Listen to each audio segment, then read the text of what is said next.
Yeah, I think this is a very nice institution to have this Frequency Fridays, because frequencies in general is something which the potency of has not been yet understood, and also not yet be technologically fully used.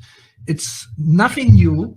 One of the pioneers of frequencies was Nikola Tesla, and his works was something which actually got me into the whole thing, to study deeper into frequencies, especially his statement that if you want to understand the universe, try to understand it in terms of energy, vibration, and frequency. As a physicist, when I started to study physics, 1984, it's already quite a long time ago, I was mainly fascinated by quantum physics. Already before starting to study physics, I think maybe 2-3 years before finishing school, my teachers gave me books on quantum physics, because normal school was quite boring for me. So I had the opportunity already when I was 15, 16 to look at the quantum physics, and also very quickly look at what's called quantum philosophy. And already when I was 18, I contacted a man who was very famous in Germany at that time. His name was Carl Friedrich von Weizsäcker. He was the brother of our president that time, but he was one of the greatest physicists during the time when quantum physics was discovered. So he was quite old already. So I started to communicate very early with him, and his main work was on quantum philosophy, to understand how the changes in physics affect the human life, our understanding of who we are, and our understanding of what the universe is, and also why we are here. Weizsäcker actually, he wanted to study originally philosophy, but it was Werner Heisenberg who convinced him that it doesn't make sense to study philosophy anymore. You have to first study physics, because the new facts from physics change completely how we see life, how we see consciousness, and how we understand what's meaning. So physics as a basis of philosophy. This was my understanding when I was 16. So already that time I decided to study physics. And okay, university was quite boring. One had to go through everything like mechanics and the mathematical basics, which I already knew. But I waited for the moment when quantum physics was on the plan. But I was as disappointed as before, because my professors were teaching quantum physics as if it would be something completely understandable, just something technical, which we have mastered long time ago. But one of the greatest father, I would say one of the grandfathers of quantum physics, he said, if you're not shocked by quantum physics, means you didn't understand it. So my professors were not shocked. So I was very much sure they didn't understand it. So I changed university. I went to, after my pre-examinations, went to Heidelberg Philosophy and continued my studies. And it was there already that I realized that studying science will not answer the questions. It will put a lot of questions, but it will not answer them. So that time I decided I need to go a different way to answer or find answers on these great questions. What is the universe? Where does it come from? Who am I? What is my relationship to this world? And what is the meaning of life? So I understood that time that science needs to be connected to spirituality. And spirituality is a completely different thing. It doesn't mean to go external, to go outside, but it means to go inside. And it's also a kind of a science. So that time I decided to become a monk when I was 21. This was quite adventurous decision. And I spent a lot of time in India for 10 years, went to the Himalayas, and almost altogether 12 years I spent as a monk. And since that time, I had these two fundaments for my life. One was science, especially physics, quantum physics. The other was spirituality and my practical experience in spirituality. So the rest of my life until now, I used to put these two strings together, to combine these two sides. And I believe for our present situation, it's so much important to integrate science and spirituality, because science without spirituality is blind. And spirituality without science is kind of lame. So we need to put them together to have a powerful but also a wise way to deal with this world. And this is what I'm very much convinced about. It's like science dealing with matter, with the body, and spirituality dealing with consciousness, with the deeper psyche. How can one of the other exist with the other? So it's important to put them together. So the question is, and this was always my question, what keeps body and soul together? What keeps matter and spirit together? How do they communicate? How do they talk with each other? And here we are today, Frequency Friday. The language, how consciousness and matter, how body and soul communicate, is frequency. Frequencies is a language which our body understands. Frequencies is a language which our cells understand. But frequency, on the other side, having a spiritual aspect of numbers, representation of information, is also understood by something close to our consciousness and our psyche. To go deeper into this would be not the right place here, but in quantum physics, everything is originally information. But this information informs energy. And the way how information informs energy is by putting energy in a state of a vibration. And the main significant quality and quantity of a vibration is frequency. And this is what we see if we look into very deep into matter. We see frequencies. And if we look very far out into the universe, we do it with frequencies.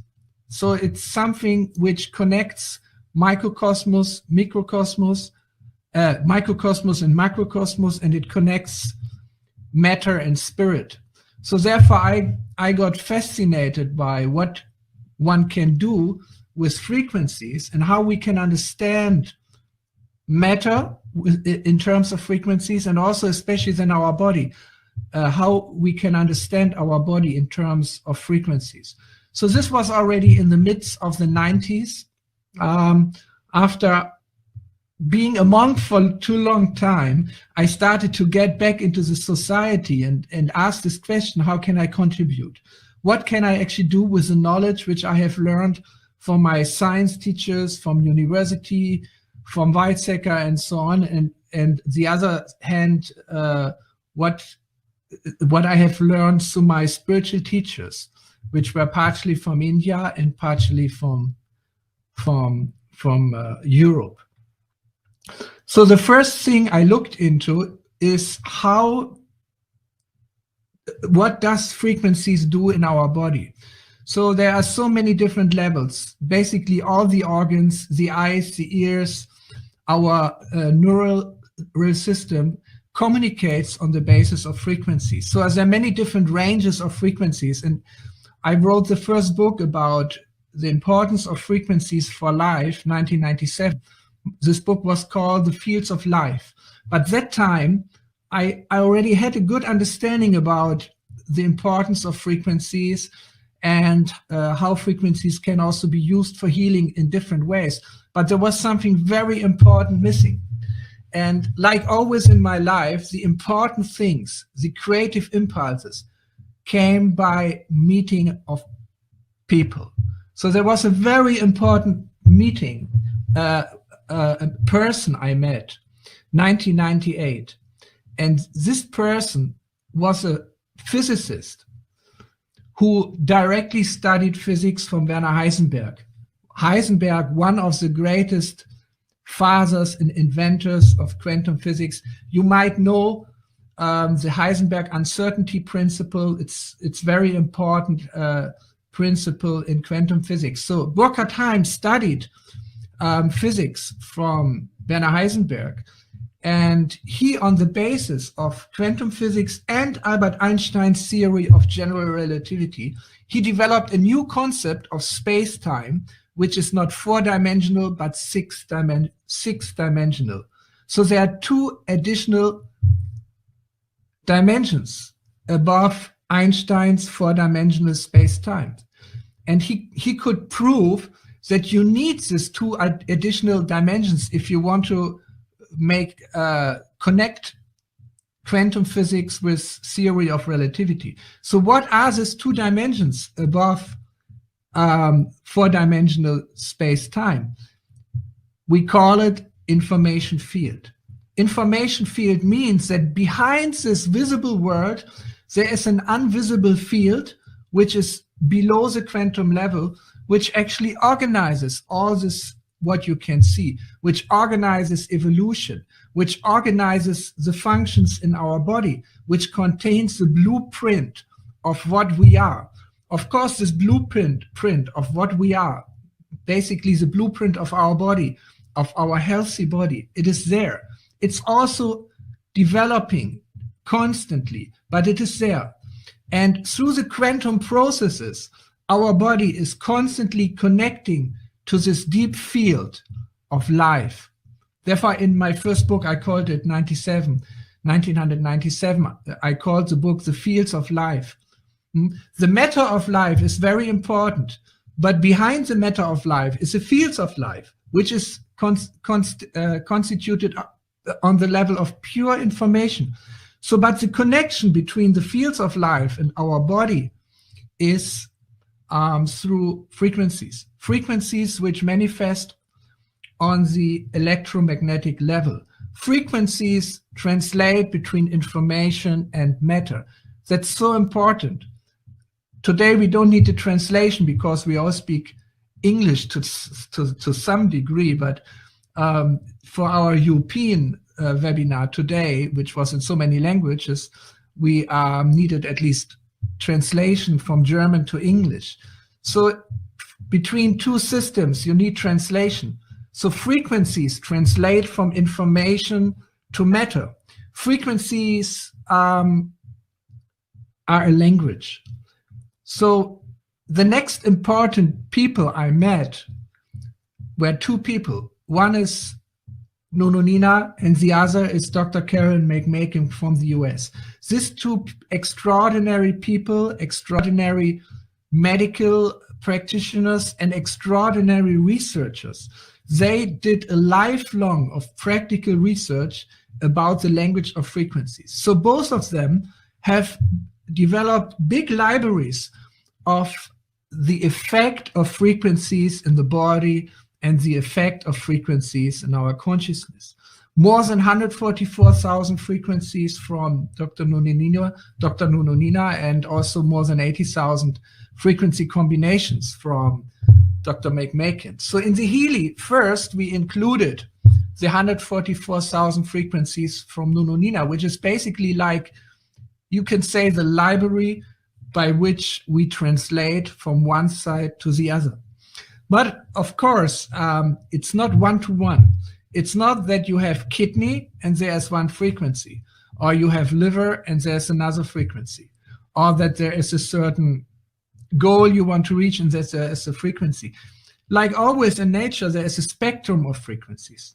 For example, for liver, in our database, in our library, which we call the gold frequencies because they are actually more valuable than gold. We have more than 900 frequencies for the liver, more than 1,000 frequencies for the kidney, because it's a whole spectrum. All the organs are very, very complex. So you cannot say it's one frequency or the other. And sometimes you need new frequencies, which have the resonance for a special organism. So we needed to develop a new technology, not like other frequency devices which use one frequency, or they zap through a big range of frequency, like from 10,000 to 30,000 hertz, like a clock zapper. There are so many devices on the market which use specific frequencies or ranges of frequencies. So we have a completely different approach. And this approach goes deep to the level of information field. So only when I met Burkhard Heim, 1998, and I spent time with him until 2001 when he passed away. So I was very fortunate to meet him in the last 3 years of his life and get the technical understanding about how four-dimensional space is controlled by the information field, and how through quantum processes you can actually get the information down from the fifth and sixth dimension, from the fields of life to our level, three-dimensional space within time. So only after getting this knowledge from Burkhard Heim, this period was up to 2001, as I said already, when Burkhard Heim passed away, I had to promise him that the knowledge which I got from him, which is very sensitive knowledge, that this knowledge I will only use for benefit people in large. He was very sensitive about it because he understood the responsibility of a scientist. He very much understood the responsibility of someone who has knowledge. It's not like nowadays scientists and researchers, they just find something out and say, okay, that's as it is, do with it whatever you like, or earn money with it. The more you know, the more abilities you have, the more responsibility you carry for what will be done with what you have discovered. And Burkhard Heim faced, his two teachers were Werner Heisenberg and Carl Friedrich von Weizsäcker, and it were these two scientists who developed the original knowledge of how to construct a nuclear weapon. So both of them, especially after the Second World War, were very much aware about the responsibility of scientists. Even the discoveries of Burkhard Heim were so sensitive that he was observed in the 50s and 60s by the German and the American Secret Service, because Wernher von Braun, who was this German scientist who developed the Apollo programs to go to the moon, he was in constant contact with Burkhard Heim because he wanted to use his knowledge for developing a new engine to go into outer space based on gravitational waves, which Burkhard Heim has discovered. So I learned all the things, but then 2001, I started to slowly develop technical systems which could communicate to the information field. But it took some years. It took until 2004 until I had the first kind of working device. And that time, I believe 2004, I made the decision, it shall be integrated, it shall be an integrated part of a medical device which can help people with their health. So it was still a long way to go, because I'm not an expert in medical matters, but I quickly had another important person which I met.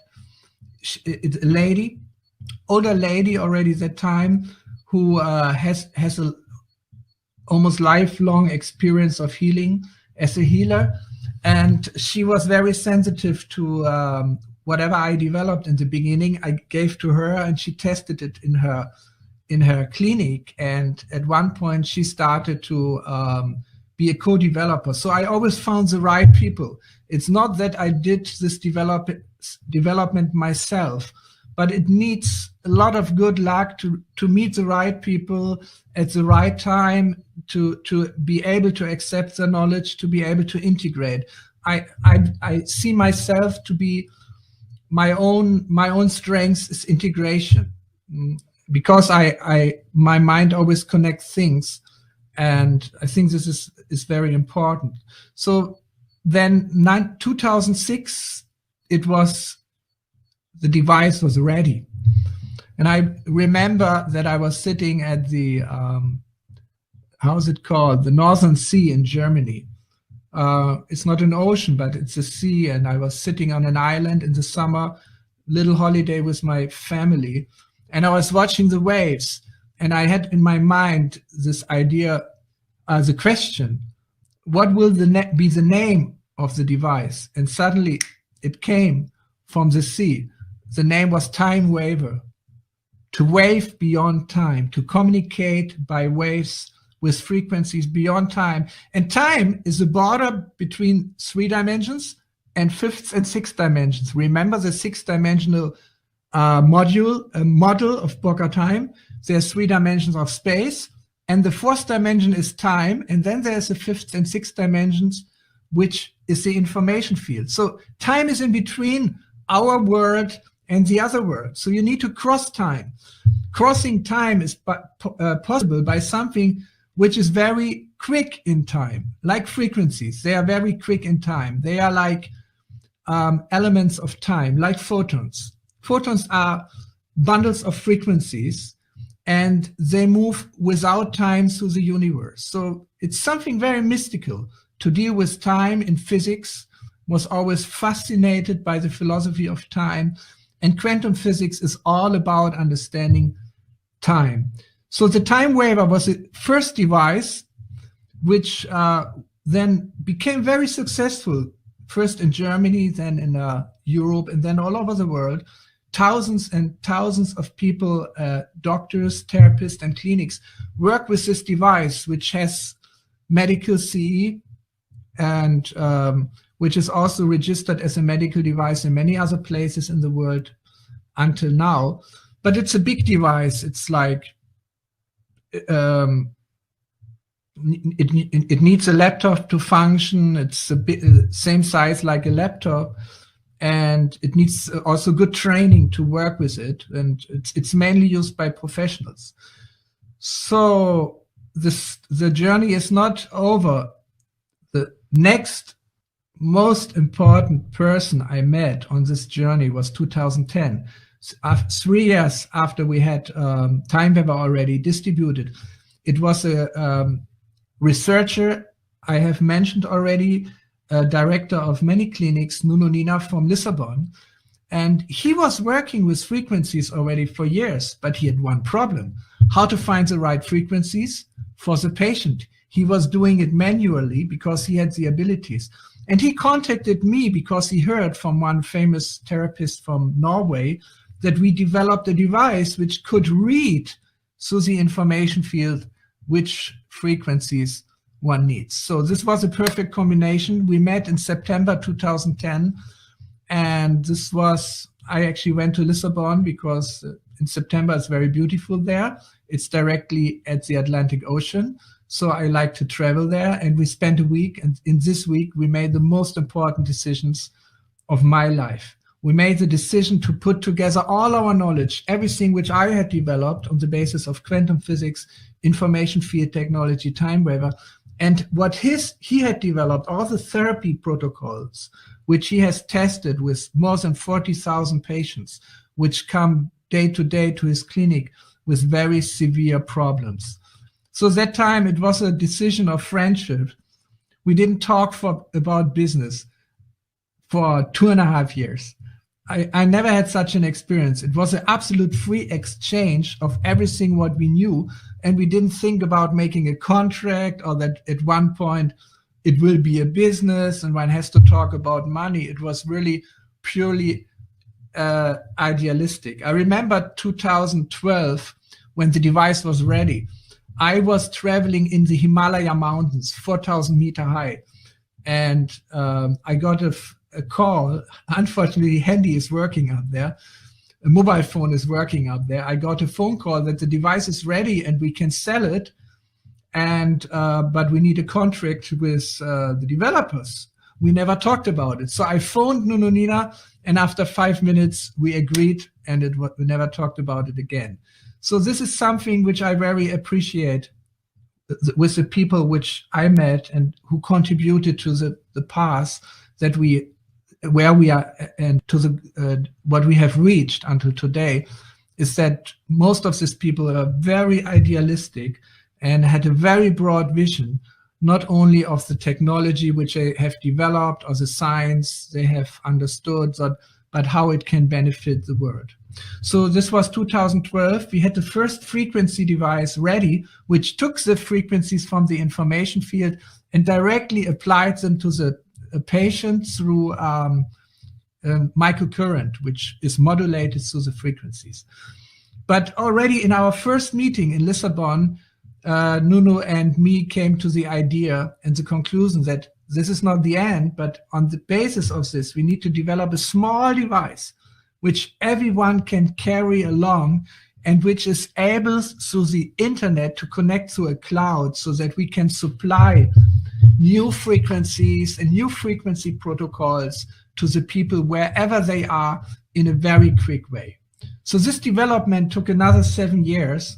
Especially the medical certification was very complex because it's not only certification of the hardware, but the connection to the smartphone connection to the cloud, and the cloud needs to be certified as a medical device. This is a crazy thing to do, but it took us a few years. We got it together, and we even got the FDA approval for this device very recently. You know, the device I'm talking about is the smallest member of our family. It's a Healy. Already the name Healy shows you it's small, it's cozy, it's something very personal, which you like to wear at your body, very close. And the reason why we wear it close to our body, somewhere, normally I put it here. Oops, didn't work. Normally I put it here, somehow close, because if the Healy is close to your body, it goes in resonance with the field of your body, and the resonance with the field of your body is through a quantum sensor, which translates the entropy, which is connected to information, to the information field, to frequencies. So this is something which you find in the back of your Healy. Now I know most people watching now are from the United States. And in the United States, you don't have Healys yet. You will have Healys very soon. The speakers after me will probably tell you when you can order your first Healys. So this is a Healy. It's small, but you only see the tip of the iceberg. I don't know if this is an English word, iceberg or not. The ice mountain. Small part is above the water, but the biggest part is under the water. So you only see the small Healy. The biggest part of the Healy is virtual. It's the medical cloud we are having. It's the hundreds and hundreds of frequencies and 100,000s of frequencies behind, which are supplying the Healy with the with new programs and so on. So this is a small part. And inside the Healy, on the front side, you find the frequency generators, which actually create the physical frequency, which then through electrical current, microcurrent, you can attach to your wrists or to other parts of your body wherever you need them. But on the back side of the Healy, you have the quantum sensor. In my personal Healy, there's a hole inside. I wanted to have it so I can see through it, and I can actually see the quantum sensor. I go very close to the camera. You get an idea there's something. You cannot really see it very well, but there is an electronic part which has an open, no, don't know what's the right name in English, which uses an open quantum process. An open quantum process is a process where the outcome is not determined by the laws of physics, but it happens in a creative quantum event. This is amazing thing about quantum events. They are creative. They're creating new information. And this new information is not coming from the physical parameters of the surrounding, but they are derived from the information field, from the fifth and sixth dimension. So a quantum sensor connects to the fifth and sixth dimension, and we can only indirectly measure the outcome by looking at the entropy of the distributions. And this we translate into frequencies, and this is what is the outcome of the Healy. So in the Healy, when you have a program uploaded on your Healy, you upload it from the smartphone. In the smartphone, you have an app where you choose which program you want to use. For example, in US, the Healy will be, I don't want to talk about this so much. Let's talk about Europe. In Europe, Healy is certified, CE certified as a medical device for pain, but also for many other indications, which I don't want to mention here because it will be different in the US. There we will be focusing on pain as a medical device. But the frequencies can do much more. The Healy shall actually not be a medical device which treats diseases. It's much more important that it gives the right frequencies to balance your bioenergetic field. So we don't make medical claims. We don't have to. The results which people have, the experience which people have with their Healy speak their own language. We don't have to make medical claims. And of course, beyond our FDA approval, which we have, we will not make any medical claims. So the language we are using is that the frequencies from the Healy, they are intended to balance the bioenergetic field, to strengthen the bioenergetic field. And this is most important, especially in our times. If the bioenergetic field is strong, we have a good communication between the different aspects of our physical body, our psyche, our consciousness, the information field, the fields of life behind, and we all can understand what this means. So the language of frequencies, we have a library for, and this library is around 144,000 frequencies from Nununina, which has more than 1,500 categories. And if you download, if you upload a frequency program on your Healy, it's up to 400 frequencies in one program. For example, on Healy, you have a program called Balance. It's meant to balance the bioenergetic field and the bioenergetic field of the organs into your system. So it has 400 frequencies for this purpose. But if you make a session, if you start the Healy, it will only analyze around 3 or 5 or maximum 7 from them, which are important for you on this very moment. So the frequencies will always be different from person to person. After 2 weeks, you do the same program. Again, the frequencies will be different. So it's not possible to have fixed frequencies for fixed indications or situations, but they need to be analyzed always in the moment when you apply them. And this is the very strength of Healy. If you want to put it maybe in one sentence, it's a combination of the frequency technology with 144,000 frequencies, the gold frequencies, together with the quantum sensor, which connects the Healy to the information field. So these two things together are absolutely unique.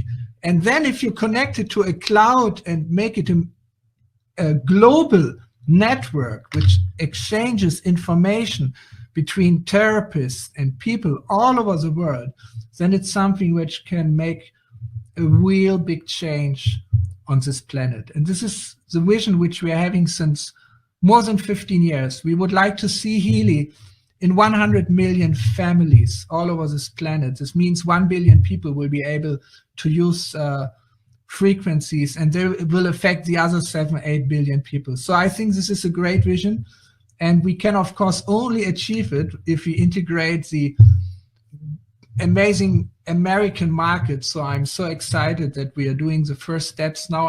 Actually, it's not the first steps. We're working on it since 1 year, that we are doing the final steps. So so that you finally can order your Healys and start to have your own experience.